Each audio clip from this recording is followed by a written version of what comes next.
জলপাইয়ের সিজন, জলপাইয়ের আচার নিয়ে চলে আসলাম। এইভাবে জলপাইয়ের আচারটা তৈরি করলে সারা বছর ভালো থাকে, রোদে দেওয়া ছাড়াই। তো সেটা শেয়ার করতেছি। আসসালামু আলাইকুম, কেমন আছেন সবাই? আমি এখানে 2.5 কেজি জলপাই নিয়েছি। জলপাইগুলো কিন্তু ভালোই, মোটামুটি ভালো সাইজ। তো এই জলপাইগুলোকে আমি প্রথমে এই যে বোটাগুলা, এগুলো পরিষ্কার করে পানির ভিতর দিয়ে কচলিয়ে এগুলোকে ধুয়ে নিব। আমি 2-3 বার করে ধুয়ে তারপর বালুটা ছাড়িয়ে নিয়েছি, কারণ জলপাইয়ের গায়ে কিন্তু ময়লা থাকে এবং বালুও থাকে। তো আমি এগুলোকে ভালো করে পরিষ্কার করে ধুয়ে আমি একটু সিদ্ধ করে নিব। সিদ্ধ করার জন্য আমি একটা পাত্রে দিয়ে দিলাম এবং পানি দিয়ে তারপর সিদ্ধ করে নিব। সিদ্ধ করে আমি এই যে ঢেলে নিয়েছি, এই যে গরম থাকা অবস্থায় এটা এরকম সিদ্ধ হয়েছে। এটাকে একটু চামচ দিয়ে একটু ভেঙে ভেঙে দিব।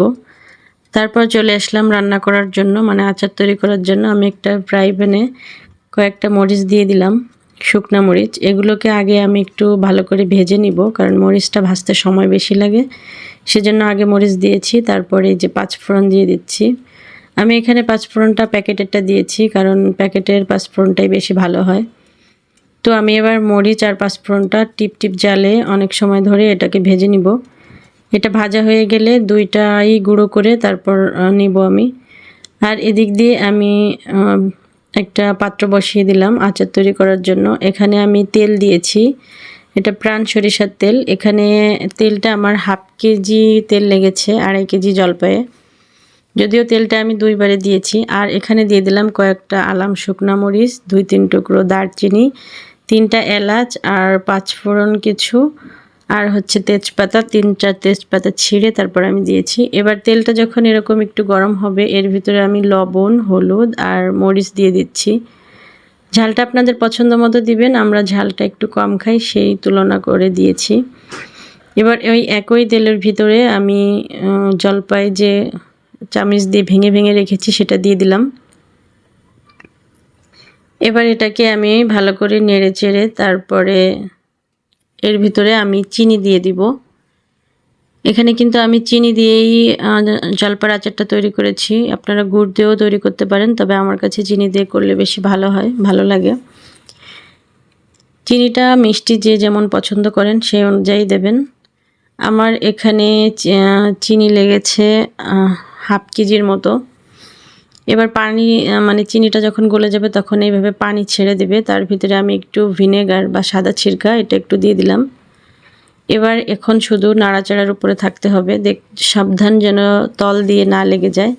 নাড়তে নাড়তে এটার কালারটা কিন্তু চেঞ্জ হয়ে আসছে এবং এটা কিন্তু শুকিয়ে গেছে অনেকটা। এই পর্যায়ে আমি যে 5 ফোড়ন আর মরিচগুলো গুঁড়ো করে রেখেছি সেইগুলো দিয়ে দিব। এই যে 5 ফোড়ন আর মরিচ গুঁড়া আমি এখানে দিয়ে দিচ্ছি। এগুলো দিয়ে আমি আরও কিছুটা সময় নেড়ে চেড়ে আরও একটু পানি শুকিয়ে নিব, তারপর কিন্তু কালারটা আরও চেঞ্জ হয়ে যাবে। ভালো করে নেড়ে চেড়ে তারপর নামিয়ে নিব। আর এটা ঠান্ডা হলে তারপর ফিরে আসছি।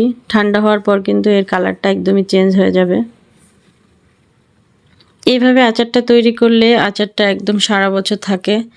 দেখতে হবে যেন আচারের গায়ে কোনো পানি না থাকে। যখন তেল ছেড়ে দিবে তখন বুঝতে হবে যে হয়ে গেছে। এই যে ঠান্ডা হবার পর কিন্তু এই যে যেখানে একটু পাশ দিয়ে কিন্তু তেল গলেছে, এই অবস্থাতেই আমি এবার কাচের জারে করে রেখে দিব।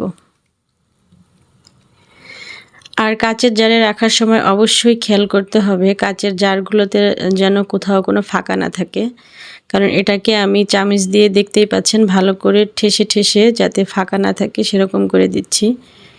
এরকম করে ফাঁকা যাতে না থাকে এইভাবে রাখলে আচারটা বেশি ভালো থাকে।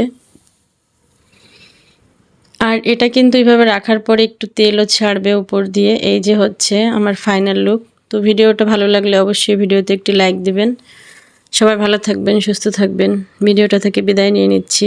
আল্লাহ হাফেজ।